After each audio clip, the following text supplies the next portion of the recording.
Today, July 15th, is the day of Ukrainian statehood. Ukraine is 34 years old, but Kyiv is over 1,500 years old. How come? Ukraine declared its independence from the Soviet Union on August 24th, 1991. So why isn't this celebrated on the same day? Let's rewind to the 9th century, when a medieval state called Rus formed around Kyiv. Yeah, the very same Rus that Russia will later steal their name from. Wait for it. It traded, formed alliances, shared ideas throughout Europe. In 988, Rus adopted Christianity, the choice so foundational that modern Ukraine celebrates Statehood Day on the same day. By the 11th century, St. Sophia Cathedral was built. It wasn't just a church, but a cultural hub, with a library, a school, and book copying workshops. And of course, art.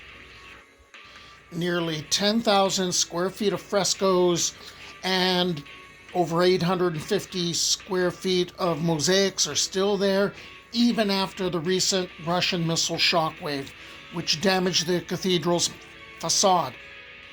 Sophia still stands, and it stood before Moscow ever existed. From this very same cathedral, Princess Anne of Kyiv went to marry the King of France. Her sisters became queens of Norway and Hungary, and their father, Yaroslav the Wise, earned the title Father-in-law of Europe. From those ties, Ukraine inherited a deep-rooted connection to Europe. Yet it wasn't just about diplomacy through marriage. The Ukrainian national symbol, the trezub, the trident to most people, and the name of its currency, the hryvnia, they both trace their origins back to Rus. But most importantly, Ukraine kept the very tradition of statehood. That tradition of statehood lived on through the kingdom of Galicia-Volhynia in 1253, so that's after the Mongol conquest. Pope Innocent IV crowned King Danilo of Halich, recognizing him as an equal to other European monarchs.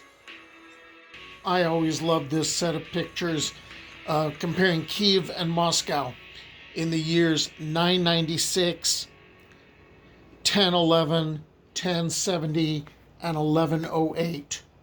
Now back to names.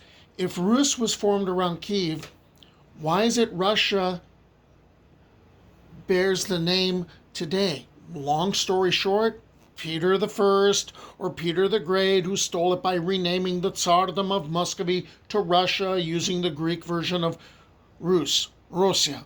You want more on names? The name Ukraine was first mentioned in 1187 in the Hypatian Codex, referring to the lands of the Pereyaslav Principality. It marked not just a geographic area, but a place with its own identity and people. But the story of Ukrainian statehood isn't simply about the princes of Kyiv. It's a democracy story. In the 16th century, its lands gave rise to the Zaporozhian Cossacks. Yeah, these guys. The fierce warriors who elected leaders and voted on laws. Their military political system was called the Sich. And, of course, some people speculate that it might have given its name to the Fremen settlements in Frank Herbert's Dune. Soon, the ideas behind the formation of the Sich evolved into a full-fledged state, the Cossack Hetmanate, the Zaporozhian hosts. It even had a constitution written by Philip Orlik, one of the first in Europe. We're going to fast forward to 1918. So while the Russian Revolution's going on, Ukraine declares its independence from the Russian Empire. And it fought to defend itself against Russian forces, and my grandfather was one of those people. But outnumbered and outgunned, eventually Ukraine was pulled into what became the Soviet Union.